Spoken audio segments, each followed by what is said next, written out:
tempat yang rencana sejak awal tahun 2015 sebetulnya sudah direncanakan akan dipakai untuk JPG. Dilihat dari bangunannya aja kan sementara, dan itu sudah disampaikan ke teman-teman dari para tenan atau PKL yang ada di sana.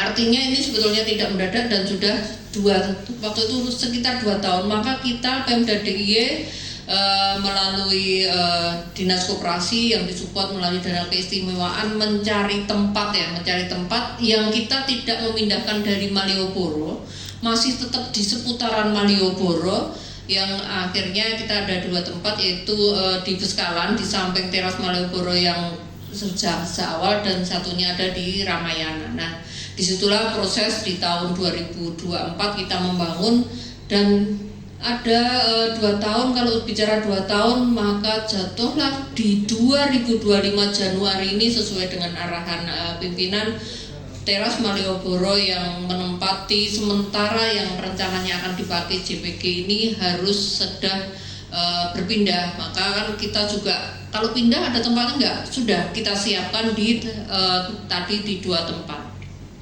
di mana di sana tentunya antara 1 dan 2 ini semuanya sama, maksudnya fasilitasnya menyesuaikan peragaan dari para pelaku UMKM atau pelaku di tenan-tenan ini, baik craft, fashion, kuliner, kita sudah sesuaikan karena pemetaan 1041 yang tadi sudah disampaikan Bu Yeti, ini kan sudah kulinernya ada berapa, yang jualan dari sisi fashion atau craft itu ada berapa, maka lapak-lapak itu juga kita sesuaikan ekosistem ataupun aktivitas yang nantinya di dalam teras Malioboro ini sejak awal sudah kita sesuaikan juga bagaimana fasilitas publik, ada musola, ada tempat toilet, semuanya sudah kita siapkan. Nah, semalam sudah terakhir ya Bu Yati, udah bergeser ke kita semua, dalam arti kami sudah kontrak, karena kontraknya adalah individu.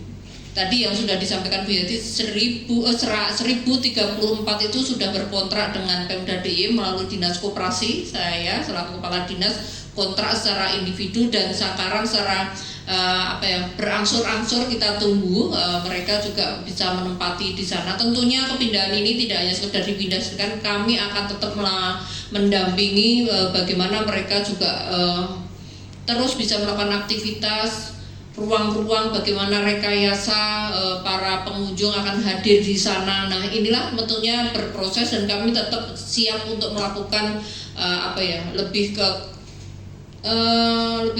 diskusi ataupun nantinya juga bagaimana sih sebetulnya yang diharapkan mereka, tapi tentunya kita juga membuka ruang untuk masukan tapi yang konstruktif. Tadi bagaimana resistensi yang ada sekarang ini sama dengan yang kemudian dilaksanakan di teras Malioboro 1 yang sudah permanen.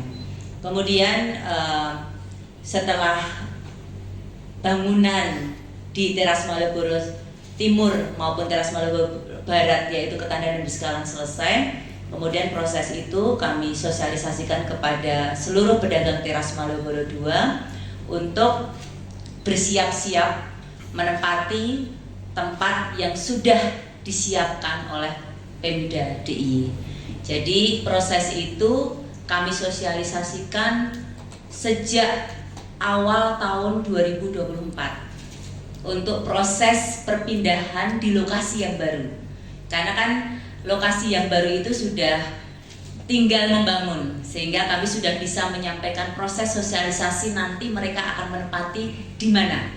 Ada 2 tempat atau 2 lokasi, yaitu di teras Malioboro Timur ataupun Ketandan, dan teras Malioboro Barat ataupun Beskalan. Dengan kapasitas di teras Malioboro Timur ataupun Ketandan 605, kemudian yang ada di teras Malioboro Barat ataupun Beskalan itu 436. Jadi itu yang untuk menampung 1041 pedagang teras Malioboro 2. Kemudian kami melaksanakan proses sosialisasi untuk kemudian nantinya dalam rangka memastikan seluruh pedagang itu untuk mengikuti proses yang akan kami laksanakan dalam rangka mereka menempati entah itu di Ketandan maupun Beskalan kami mensosialisasikan untuk mereka melaksanakan proses yang namanya kontraktual dalam rangka untuk mereka bisa kemudian mengambil undian begitu.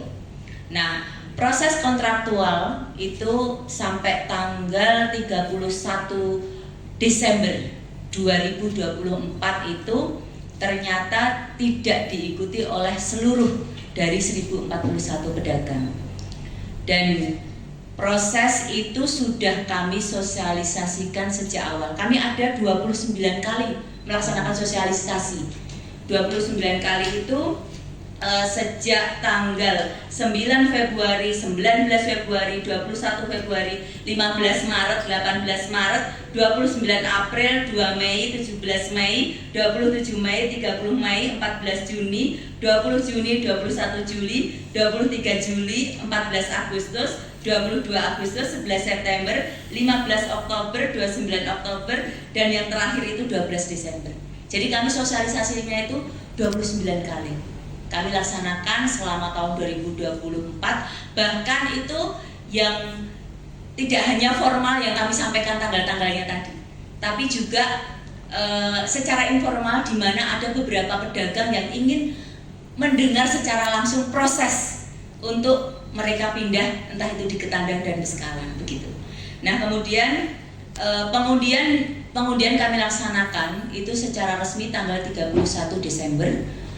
Kemudian karena tidak semuanya mengikuti proses pengundian tetap kami laksanakan. Jadi proses pengundian itu bisa dilaksanakan setelah pedagang melaksanakan kontraktual. Nah, ternyata tidak semua pedagang mengikuti proses kontraktual itu sehingga kemudian tidak mengikuti proses pengundian. Nah, setelah kami melaksanakan proses pengundian di tanggal 31 Desember itulah ada beberapa pihak yang kemudian kami tetap membuka ruang ataupun dispensasi atas permintaan dari pedagang yang selama ini mungkin ada beberapa hal yang mereka rasakan tidak sepemahaman begitu ya. Jadi tidak semua itu merasa bahwa apa yang kemudian kami lakukan itu sejalan dengan pemikiran mereka, itu kemudian ingin melaksanakan kontraktual juga. Nah, kami kemudian membuka ruang terhadap yang kemudian kemarin belum melaksanakan proses kontraktual dan tentu saja pengundian, sehingga kemudian kami melaksanakan kembali proses untuk pengundian itu kemarin di hari Sabtu tanggal Sabtu itu hari tanggal 13 ya, 12 ya, 12. Nah, kemudian ternyata setelah melaksanakan proses kontraktual itu dan mereka mengikuti proses undian, ternyata pada saat kontraktual sudah dilaksanakan, mereka kemudian mengikuti undian, ada beberapa hal yang masih mereka kemudian ingin diskusikan begitu. Jadi ada ketidaksepemahaman lagi, sehingga kami harus membuka ruang lagi untuk pengundian selanjutnya. Jadi kalau kami menyampaikan bahwa pengundian itu sampai 3 kali. Jadi atas komunikasi dengan Pemda DIY kami memang membuka ruang dispensasi untuk masih menerima mereka, karena mereka sebenarnya sudah kontraktual juga. Sudah kontraktual pada saat setelah tanggal 31 Desember 2024. Nah, kemudian kemarin tadi malam akhirnya total 1034 pedagang dari 1041 sudah mengikuti undian semuanya. Dan mereka langsung menempati tempat yang baru, baik itu Ketandang maupun Beskalan. Jadi dari 1041 akhirnya yang mengikuti proses undian itu 1034. Jadi mereka mengikuti semuanya. Akhirnya mengikuti semuanya. Ada 7 pedagang yang tidak mengikuti undian. 6 pedagang tidak melakukan kontraktual. Kami hubungin juga, ternyata kami kesulitan menghubungi mereka. Kemudian 1 pedagang sudah kontraktual tapi belum mengikuti undian. Jadi ada 7 pedagang yang tidak mengikuti undian dari 1041, tetapi di proses undian. Dan mereka sudah menempati di tempat yang baru, baik itu Ketandan dan Beskalan. Kapasitas di Ketandan itu 605, sekarang sudah ditempati oleh pedagang sejumlah 602. Kemudian yang di Beskalan itu kapasitas 436, sudah ditempati oleh pedagang 432. Itu yang bisa kami sampaikan. Jadi untuk teknis pelaksanaan kontraktual sebagai media untuk mereka bisa melakukan undian. Kemudian semua pedagang sudah melaksanakan proses undian dan mereka sekarang sudah menempati tempat yang baru, baik itu di Teras Malioboro Timur ataupun Ketandan dan Teras Malioboro Barat atau Beskalan. Mungkin itu